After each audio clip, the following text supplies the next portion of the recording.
반갑습니다. 가장 수능적인 강의 이병철입니다. 오늘은 질문하면서 시작해 보도록 하겠습니다. 음악가 하이든, 모차르트, 베토벤, 경제학자 아담 스미스, 멜더스, 리카르도의 공통점은 무엇일까요? 바로 모두 고전주의에 속한다는 것입니다. 그래서 새 음악가를 고전주의 음악가, 새 경제학자를 고전학파라고 부르지요. 이들은 당시 유럽에 퍼져 있던 계몽주의의 영향을 받아 자연 그대로가 최고다라고 생각을 했습니다.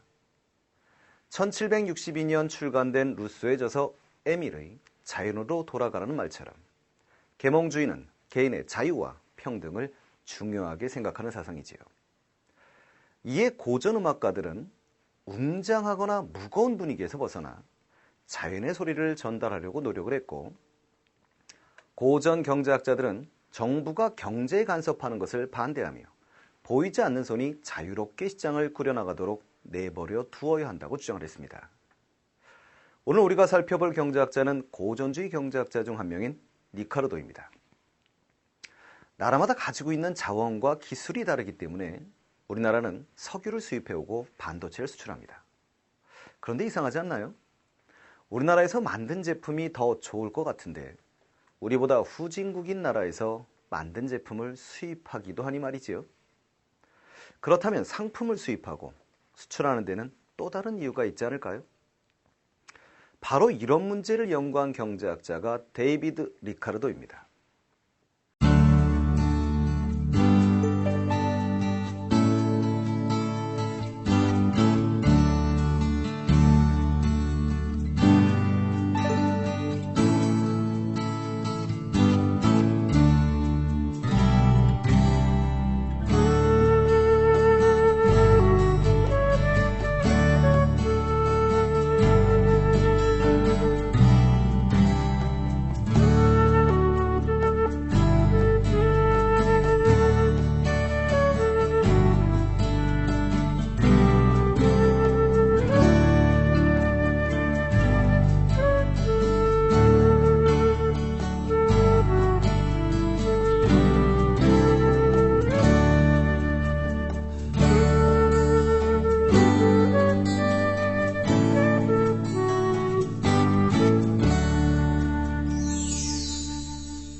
스물일곱 살의 리카르도는 국보론을 통해 경제에 대해 새롭게 눈뜨게 됩니다.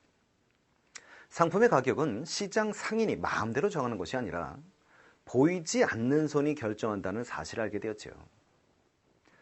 주식 거래에는 누구 못지않게 자신이 있던 리카르도였지만 정작 경제에 관한 지식은 턱없이 부족하다는 사실을 깨닫게 되었습니다.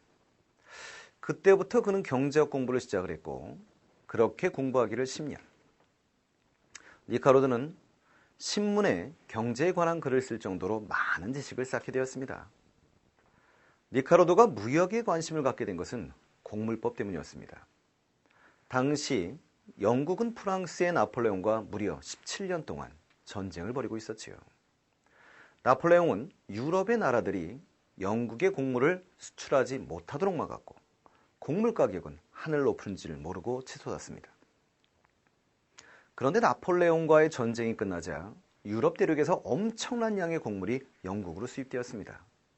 그 결과 순식간에 곡물 가격이 떨어지게 되었죠. 땅을 가진 지주들은 불만을 터뜨렸습니다. 1815년 영국 의회는 곡물 가격을 높게 유지하기 위해서 외국에서 들여오는 곡물에 관세라고 하는 비싼 세금을 매기는 법을 만들었습니다. 이게 바로 곡물법이죠. 리카르도는 곡물 수입을 막는 것이 잘못이라고 생각했습니다.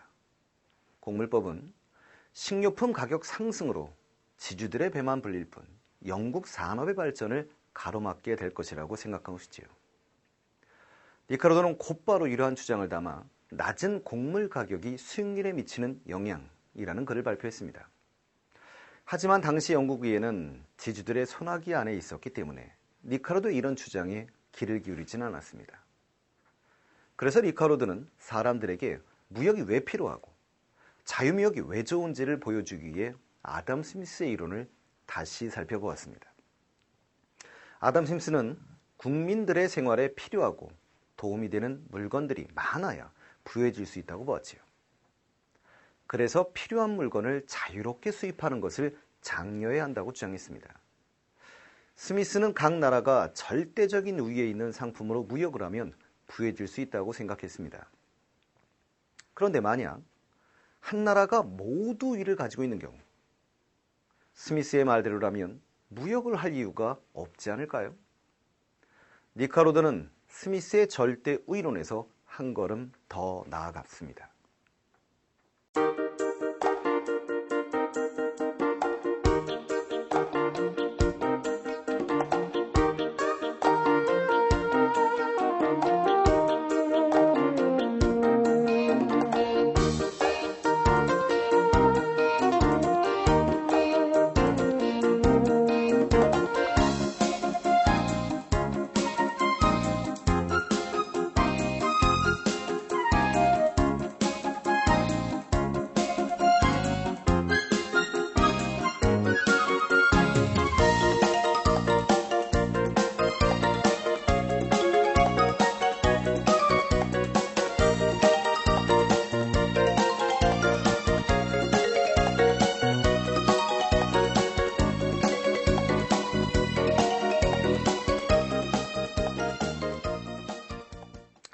형 한 명만 놓고 본다면 하루 종일 바나나 따기만 하는 것은 바보 같은 일처럼 보일지도 모릅니다. 형은 낚시와 바나나 따기 모두 동생보다 잘하기 때문이지요. 형은 절대 우위에 있는 것입니다. 하지만 동생과 비교해 보면 형은 낚시보단 바나나 따기를 더 잘한다고 말할 수 있습니다. 리카르도는 이것을 비교 우위라고 불렀지요. 비교 우위는 두 사람이 하나씩 나눠 갖는 것입니다. 우리 속담에 군뱅이도 구르는 재주가 있다고 합니다. 사람마다 각자 잘할 수 있는 일이 있으니 그 일을 택해 열심히 하는 것이 중요하다는 뜻입니다. 스미스는 옷핀 제조 공장에서 효율적인 분업을 발견했다면 리카르도는 국가들 사이에서 분업이 효율적인 사실을 밝혀낸 것이죠.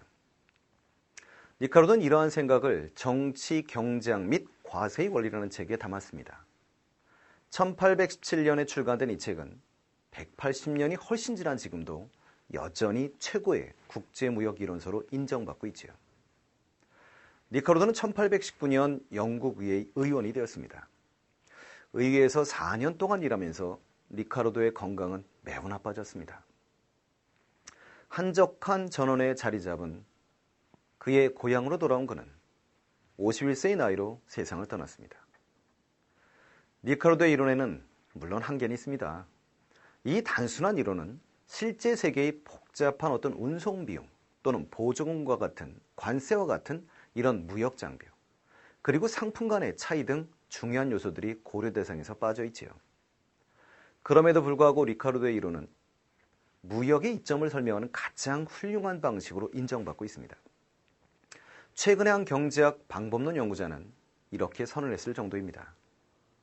만약 경제학이 본질적으로 분석기관, 다시 말해 모든 결과의 집합체가 아니라 결과를 도출해내는 사고방식이라고 한다면 리카르도는 경제학 기법의 창시자라고 할 수 있다 라고 말입니다.